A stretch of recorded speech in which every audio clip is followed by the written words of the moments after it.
Adeolu lẹ òòyì o akọbí aláwo kándé sòdè kúnlé president fún gbogbo olórin lógún sí ètò ọ̀gá mi bàbá mi ní dáàdì mi aláwo kándé sò wàṣírí èrè ìdààmú ní ibà ẹ̀ láéláé Pasó ẹgbà ṣálẹ̀wò yìí ní Ṣódẹkẹ́ àwọn onísọkúsọ wọn ní ṣẹ̀fín lórí àwọn olórí kan àwọn kan ò lórí àwọn kan ò ṣe kinní kan ìwà ọwọ́ ẹ ló máa dá ẹ lẹ́jọ́ tí wọ́n ń torí ṣẹ̀fín bí ni àbó òmórúkọ ṣẹ̀fín lọ sílé olóògùn àbó lọ torí ṣẹ̀fín láì dáa wáì torí ṣẹ̀fín ló ń ṣiṣẹ́ ọdún ní ṣẹ̀fín ṣiṣẹ́ ìwọ ní kó tẹpá mọ́ṣẹ́ ọ̀nà ìfẹ́tẹ̀ lórí mi bàbá oní èso fún ó dára fọlọ́gbọ́n ó dára fọlọ́yẹ o ìròrí ńlá ní ìfà àwọn àgbàlagbà o olóore ló lè yé o ní ìmọ̀ ló lè mọ ẹnu iṣẹ́ náà ni mo wà mo ń lọ play mi mo dẹ̀ báyàwó mi ṣeré àwàánu pálọ̀ mo báyàwó mi ṣeré mo dẹ̀ máa dé òkú ìyàwó mi ni mo bá ọdún tó tẹ̀lé 2020 àbúrò mi tó bílé mi èmi Adeolu òun Adeọlá òun náà ṣaláìsì wá ìtọ́lọ́hún rí mi ńlẹ̀ tó lù ìyàwó mi pa lójú mi Adeolu tẹ bá rí wọn tọpọ̀ gan Adeolu tẹ bá rí wọn tọdẹ̀ ìyapa mi ò ní kẹ́ máa sà fún wọn sẹ́ o ẹ má ṣe rọ̀ fún wọn sẹ́ because music lovers ní gbogbo o Adeolu èmi lọ́wọ́ wá o Olúbọ̀dún èmi lọ́fẹ́ rí. tí ọlọ́run bá gbà fún ọmọ èèyàn tí ó bá gbà fún ẹ má dalẹ̀ ẹ̀kan náà tó mọ̀ gbogbo lẹ́bẹ̀ẹ́ èèyàn bá ti gbà èèyàn kọ́ -1 nínú 1 million kò káyé any new progress wọ́n ṣe lásán máa ní Adeolu lẹ òòyì o orúkọ tèmi ni Adeolu Àkànní Olúbọ̀dún mo jẹ́ ọmọ bíbí inú ìlú Ìgbòrè mo jẹ́ èèyàn kan tó yẹ pé mo like music láti kékeré mi torí bàbá mi orin ló ń kọ ó ń kọ orin àpàlà bàbá tó bí mi lọ́mọ náà Olúyẹmí Eréyẹmí Àkànbí ọ́fíìsì bàbá mi wà ní Mọ́kọ́lọ́ọ̀kì kò sí èèyàn tó sì lè dé Mọ́kọ́lọ́ọ̀kì ń sìn kó ní obìnrin Olúyẹmí Eréyẹmí Àkànbí á fi ọ́fíìsì bàbá mi wọ̀nyí so àti kékeré tí ìyá àti bàbá tó ti rán mi kí n lọ ka ìwé inú skul yẹn ni mo ti máa ń lo agolo igi kan wà ní ẹ̀yìn skul ọ̀dọ̀ wa Ìgbòrè primary school ìròyìn skul yẹn ni máa ń lọ tó bá ti di time ká jáde skul ní aago 2 máa lọ sẹ́yìn skul yẹn ibẹ̀ ni mo ti máa kó agolo jọ mo ti ní àwọn ọ̀rẹ́ mi bíi 4 sí 5 bíi 6 tàbí máa ń ká agolo yẹn jọ tó bá ní kí n kàwé mò ń kàwé o kì í ṣe kébì ò kàwé o but máa máa kàwé tí bá ṣe ń kọ ìwé náà ni máa ya èèyàn kan máa ya mic sí lẹ́nu àsìkò bí ẹni yẹn jẹ́ èèyàn tó ń kọrin so after ẹ̀yìn di skul yẹn di ọdún ibẹ̀ ni máa gbà lọ máa kọ́ àwọn ọ̀rẹ́ mi jọ àjọ máa kọrin àmọ́ máa ṣeré ń bẹ̀ mi ò rò pé mo pé 50 years mo ti ń kọrin ìgbà tí máa tó bí àdé 17-18 years mo ti ń lọ sí play wọ́n ti ń pè mí lélẹ́rẹ́ Kazeem agbẹ́jàpá ọmọ agbẹ́jàpá ọba ọmọ ẹ̀ Waheed òun ni first orí stage tí wọ́n kọ́ lọ pé mo lọ sí play ó ṣèkó mọ lọ́dún yẹn lọ́hùn Ọlọ́run dẹ̀ bá mi ṣe mo rí èèyàn kan ń pè ẹni yẹn ní Sẹ̀bílì agbẹ́jàpá ọmọ bàbá agbẹ́jàpá ẹni yẹn ti kú sí àti èèyàn kan ẹni yẹn mọ́tò ló ń tà à ń korú ẹ̀kọ́ ẹni yẹn ní Pẹ̀nsúlà Motors wọ́n ti jẹ baálẹ̀ ìsìn baálẹ̀ kéta odò tó ní tó wá díjọ́ kan wá pè mí Adeolu ṣe bó ṣe máa bá kiri náà lélẹ́yìí ó ti wà òkè náà ó ti tó ẹni tó lè wọ stúdíò tó lè kọrin wọ stúdíò kí n kọrin kẹ̀ ó ti tó wọ stúdíò ó ti lè kọrin mo ní kí n gbà mo ní kò sí problem so wọ́n dẹ̀ sanwó stúdíò wọ́n ní kí n ṣe rẹ́kọ̀dù mo ṣe rẹ́kọ̀dù mo pé rẹ́kọ̀dù yẹn ní New World that is first record mi tí màá kọ́ ṣe so láti bẹ̀ tí mo ti ṣe rẹ́kọ̀dù yẹn mo bẹ̀rẹ̀ sí ní face àwọn challenges oríṣiríṣi so ìjọ kí n lọ play ní nasdaq tó yẹ pé apá mi tó fi ṣẹ́dẹ̀ ní mo lọ play lọ́bàdàn òkò ni iṣẹ́ ajé náà ni mo wá lọ síbẹ̀ tí mo fi nasdaq lọ́jọ́ yẹn mo ti lọ bí iṣẹ́ tí mo kú òtàn lórí stage tí mo play mọ́jú tí mo dẹ̀ sẹ́tọ̀ ọmọọṣẹ́ ní tí ní gbogbo wọn dùn pé àbí happy bí wa wà pí wa apáwó wa ṣe gbà ṣàwó mọ́tò padà gbá mi mo ti lọ sí play tó jẹ́ pé wọ́n dagoru wọ́n daníṣẹ́ wọ́n dago ẹ̀ tó jẹ́ pé inú pápá inú ra òun ni mo sùn mọ́jú mo ti ṣe rẹ́kọ̀dù bí rẹ́kọ̀dù mẹ́fà kò dẹ̀ sí tí mo ṣe nú ẹ̀ tó wọn yóò gbọ́ tí wọ́n dẹ̀ láìkẹ́ ẹ̀. Mo ti face challenges lóríṣiríṣi, ẹnu iṣẹ́ náà ni mo wà, mo ń lọ play mi, mo dẹ̀ báyàwó mi ṣeré, àwa nu pálọ̀, mo báyàwó mi ṣeré, mo lọ play kí n jẹ́ ilé àdìsá ó ṣọdún eégún ní ìta mọ́, mo dẹ̀ máa dé òkú ìyàwó mi ni mo bá,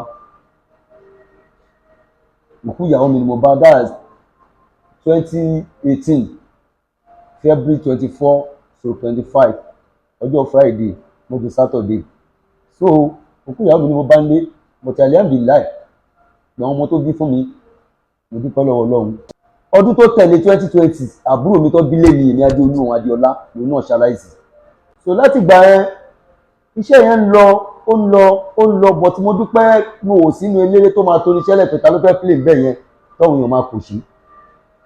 That's why mo ti sọ pé Adeolu tẹ bá rí wọn tọpọ̀ gan, Adeolu tẹ bá rí wọn tọdẹ̀ yapa, mi ò ní kẹ́ máa sà fún wọn sẹ́ o, ẹ má ṣe rọ̀ fún wọn sẹ́ because music lovers ní gbogbo o, Adeolu èmi lọ́wọ́ wá o, Olúbọ̀dún èmi lọ fẹ́ rí, owó mi ló wà lápò wọn o, Adeolu èmi lọ́wọ́ wá.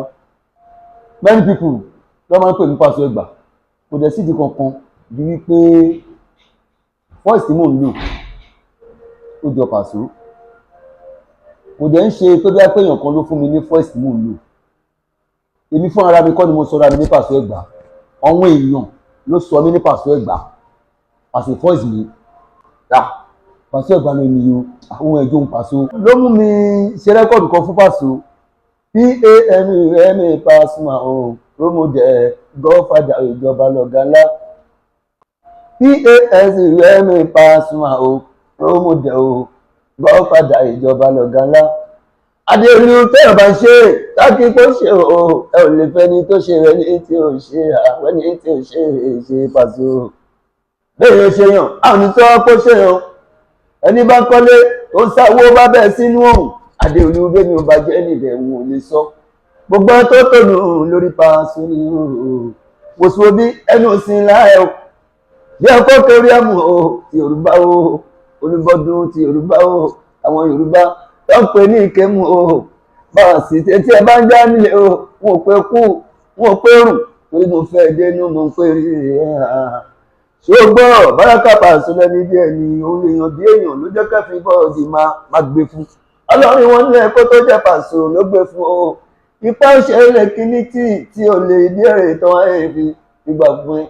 Adé ẹni tọ́lọ́ bá gbà fún ọmọ èèyàn tí ó bá gbà fún ẹ má dalẹ̀ ẹ̀kan náà tó mọ̀. Gbọ́kùn lẹ́gbẹ̀ẹ́ èèyàn bá ti gbà péyàn kọ́ -1 nínú 1 million kò káyé, ẹni ní wọn progress wọ́n ṣe lásán máa ní. Adeolu lẹ́ òòyì o. Akọ́bí aláwo kándó sòdé kúnlé president fún gbogbo olórin lógún sí ti ọ̀gá mi bàbá mi ní. Dáàdì mi aláwo kándó sò pàṣírí èrè ìdààmú ní ibà ẹ̀ láéláé. Pasó Ẹ̀gbá ṣálẹ̀wò yìí ní Ṣódẹ̀kẹ́ lálábí Pasuma yìí Bọ́lá ló ti fọwọ́ mi sókè dékúnlé lórí èjì ọjọ́ Ṣódẹ̀kẹ́ dé èkúnlé wípé Pasó Ẹ̀gbá lẹ́yìn o, ó tún jẹ́ kó yàn wípé kí ṣe Pasó Ẹ̀gbá nìkan, Pasó lógún ní so ẹ ṣáà ti mọ̀ gbogbo àwọn freestyle gbogbo wọn nǹkan bẹ́ẹ̀. So mo bẹ̀rẹ̀ bẹ́ẹ̀ yẹn first record yẹn jáde, mo ní fans, mo tún ṣe second record, mo ṣe third record, mo ṣe fourth record, mo ṣe fifth record. Ìgbà tó máa tó record karùn-ún ìyàwó mi ṣaláìsí, ogun yẹn bẹ̀rẹ̀ sí ní dé, ogun yẹn jẹ́ nǹkan tó pọ̀ gan tí ẹ̀mí mi ò ká, tágbára mi ò ká mọ́, but mo jẹ́ èèyàn kan tó ní money. Wá ìtọ́lọ́run rí mi ńlẹ̀ tó lù ìyàwó mi pa lójú mi, ó rí mi ńlẹ̀ ó lù àbúrò mi pa lójú mi. So definitely mo sì ní nǹkan ṣe ní ayé mi, tí n bá ní nǹkan ṣe ní ayé ló jẹ́ kọ́ ló ń pa mí kó tó pa ìyàwó mi àbí pa àbúrò mi. Ṣé ìjọ́ tí mọ́tò gbá mi yẹn tí bá máa kú máa ti kú, torí opó náà nírin yẹn ni mọ́tò gbá mi tó pé orí ẹ̀ ni mo ti bá orí mi báyìí. Tí mo ṣe larí mọ́rin yẹn tí n bá ní nǹkan ṣe ní ayé mi ó ti yẹ kí n fi kúnjọ́ yẹn, kò jẹ́ kí n wà láyé mọ́. Ìjọ́ ti máa lọ bí iṣẹ́ èmi àti ọmọ iṣẹ́ mi, mo ti wà nínú mútọ̀ báyìí, èèyàn kan ló pè mí pé kí n bọ́lẹ̀ nínú mútọ̀ yẹn lọ́jọ́ yẹn, tó yẹ pé machine ni mo gbé lọ síbẹ̀ ní Ọbádé Òkun. mo wà ń bẹ̀ mo ti flex pẹ̀lú ohun tèmi lọ́ pè mí pé mọ́tò ọmọọṣẹ́ mi ti ní accident o, mo lose 2 people, èèyàn méjì ló kú. So far tọ́lọ́ ń ṣe ìṣerú nǹkan bẹ́ẹ̀ fún mi, mo ṣe ní nǹkan ṣe níbi ayé. Mo lọ play ní Adigbe yìí ní ọjọ́ kan, ẹni tó pè mí ní eléré, èèyàn ńlá, èèyàn gidi. In fact nígbà tá a dé agbo yẹn, a rí àwọn èèyàn tó wà lágbo, inú mi ti ń dùn. Agbo yìí mo gbọ́dọ̀ mú mílíọ̀nù délé, mo gbọ́dọ̀ gba nǹkan gidi délé. Ó kù just 5 minutes kí n bẹ̀rẹ̀ eré ní òjò ìbẹ̀rẹ̀ sí ní rọ̀. Òjò ní kí ló ṣubú tẹ̀wọ̀n. Ìgbà tí òjò ti máa dá mi ò rí anybody mọ́ lórí tíà o. Àtẹ̀mí àtọ́ ọmọọṣẹ́ mi ẹsẹ̀ la fi rìn délé láti Adigbe.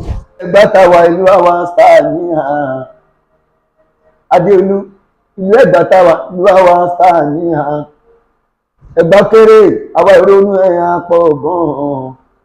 Ìgbérè lọ́bí mi sí tí mo tún dàgbà sílẹ̀ láti bẹ̀rẹ̀ pẹ̀pẹ̀. Orin ni mo ń kọ, orin tí mo ń kọ ló sọ mí di mi gásà. Adeolu so far o so good náà ní wọ́n ṣẹ̀ fi Àlàó bàbá president gbogbo lónìí lógùn state. Dáàdì mi nìyẹn, torí àwọn ilé nígbà tó ọ̀sẹ̀ fi yẹn ń kọrin. Èmi jẹ́ èèyàn kan àzìrẹ́ni tó like music láti kékeré. Ibi tó ọ̀sẹ̀ fi bá torí iṣẹ́ tí wọ́n bá ti ń kọrin báyìí máa lọ kájọ síbì kan. Máa pé ọjọ́ òní máa dàbí ọmọ ṣẹ̀fì yìí. Kémi náà kìtì ẹ̀ máa torí iṣẹ́ lẹ̀ báyìí kí n máa lọ sí pàtí ńlá. Àwọn onísọkúsọ á ní ṣẹ̀fì yìí lórí àwọn olórí kan, àwọn kan ò gbórí, àwọn kan ò ṣe kinní kan. Ìwà ọwọ́ ẹ ló máa dá ẹ lẹ́jọ́. Ṣé wọ́n ń torí ṣẹ̀fì yìí bí ni? Àbó òmórúkọ ṣẹ̀fì yìí lọ sílé olóògùn. Àbó lọ torí ṣẹ̀fì yìí láì dáa. Wáì torí ṣẹ̀fì yìí ló ń ṣiṣẹ́. Ọdún oní ṣẹ̀fì yìí ṣiṣẹ́. Ìwọ ni kò tẹpá mọ́ṣẹ́. Kó mọ the next thing ọ̀nà tó bá lè gbà. Ṣẹ̀fì yìí jìyà gan o. Ó jìyà, ó dẹ̀ sapá try gan ló fi débi tó wà rẹ̀. So ṣẹ̀fì yìí ṣẹ́ anybody o. Mo gbà fún wọn bàbá ni. Ẹ̀yin coming artist tẹ̀ ń bọ̀. Iṣẹ́ fújì kì í ṣe iṣẹ́ ta lè máa ṣègbéraga lórí ẹ̀. Iṣẹ́ fújì ò ṣe iṣẹ́ ta lè máa ṣakọ pé ẹ̀hún ti mọ̀ mí, ṣe mọ́ ti mọ̀ mí, kò sí ìyànkan mọ̀. Àkílókù kò sẹ́ni tì lẹ́yìn ẹ̀ mọ́, mo lè ṣe bó ṣe wù mí. Iṣẹ́ fújì ò ṣe iṣẹ́ tẹ̀wọ̀n lè máa torí yàn fún un. Tó bá mọ̀ ìpẹ́ ni ó jù ẹ lọ lẹ́nu iṣẹ́ yìí bọ̀wọ̀ fún. Wọ́n á fi gẹ́gẹ́ ká wọ́n ti di sáà wọ́n ti rí mi. Ṣé iṣẹ́ tó ti wà sọ àìdè ni, ṣé tó ti Barrister, ṣé tó ti Sọ̀ní, ṣé tó ti Òbé, àbí iṣẹ́ tó ti Pasuma Àlàbí, ṣé tó tàn Ṣẹ̀fí Àlà àbọ̀wọ̀n Òṣùpá ni. Ọ̀nà ìṣẹ́tẹ̀ lórí ní bàbá orí èso fún. Ó dára fọlọ́gbọ́n, ó dára fọlọ́yè o. Ìròrí ńlá ní ìfọ̀ àwọn àgbàlagbà o. Olówó ló lè yé o, ní ìmọ̀ ló lè mọ̀. Ọ̀nà ìṣẹ́tẹ̀ lórí ní bàbá orí èso fún. Ó dára fọlọ́gbọ́n, ó dára fọlọ́yè o. Ìròrí ńlá ní ìfọ̀ àwọn àgbàlagbà o. Olówó ló lè yé o, ní ìmọ̀ ló lè mọ̀. Gbogbo wúlọ wúbọ̀ lórí Mr. Jackson, irọ́ ẹgbẹ́ ẹkú. Iṣẹ́ Ọlọ́run rẹ̀ lè dùnmáre ní. Bọ̀tá bá gbèrò láti dá wa wálẹ̀ òkàsìtàtì sátìrámọ̀ nìyàn bọ́lọ́run ò ní jẹ. Bàbá lókè bá mi fún wọn léèsì wọn èsì gidi tó tọ́ sí wọn. Ẹ mọ̀ nígbà tí mọ́mí Salom ti lọ mo dúpẹ́ lọ́wọ́ Ọlọ́run ó dẹ̀ tó fún mi níyàwó alálùbáríkà Àdùnní Àdé ọmọ Bọ́láńlé. Ìyàwó alálùbáríkà ìyàwó dùnmí tọ́lọ́run tó ṣe fún mi lélẹ̀. Adeolu mo náà ní nǹkan tí mo mọ́ nǹkan fọ́nì ní òtìlẹ̀ bàbá ti mọ́. Àdùnní ti pàdé Àkànní o, Àkànní ti pàdé Àdùnní o. Ọba tó so wa pọ̀ kò máa ṣe ìyàwó o. Ọmọ alálùbáríkà ni fún wa. Àdùnní ti pàdé Àkànní o, Àkànní ti pàdé Àdùnní o. Ọba tó so wa pọ̀ kò máa ṣe ìyàwó o. Ọmọ alálùbáríkà ni fún wa láfẹ́ o. Bóyá jẹ́ ni ẹni nílò kó àtìlẹ́yìn ojú. Ẹ̀rọ ẹni fóònù ọba yín gbogbo àwọn olólùfẹ́ yín tó fẹ́ bá yín sọ̀rọ̀ tó lè pè yín sí ọfẹ́ ṣe pàtì gbogbo ẹ̀. 090 38 54 6887. Ẹ tún nọ́mbà yẹn. 090 38 54 6887. Ẹ̀bẹ̀ tún lè pè sórí 081 69 88 0053 081 69 88 0053 ẹ tún lè pè sórí ẹ̀. ìròyìn ayọ̀ rèé fún gbogbo ẹni tó wà ní London àtàgbègbè ẹ̀. Arahim Afro-Caribbean Cash and Carry, import and export of African foods, also help to pay school fee in UK for Nigeria with money transfer to UK and back to Nigeria. Arahim Afro-Caribbean Cash and Carry wà ní Graham Excess RM 139YS Up Minister Road, South Graham, London. Gbogbo èyí tẹ́ wà ní London pátá ó yá ẹnì ṣó lọ́dọ̀ Arahim Afro-Caribbean Cash and Carry. Ibẹ̀ gangan ni fọkànbalẹ̀ wà.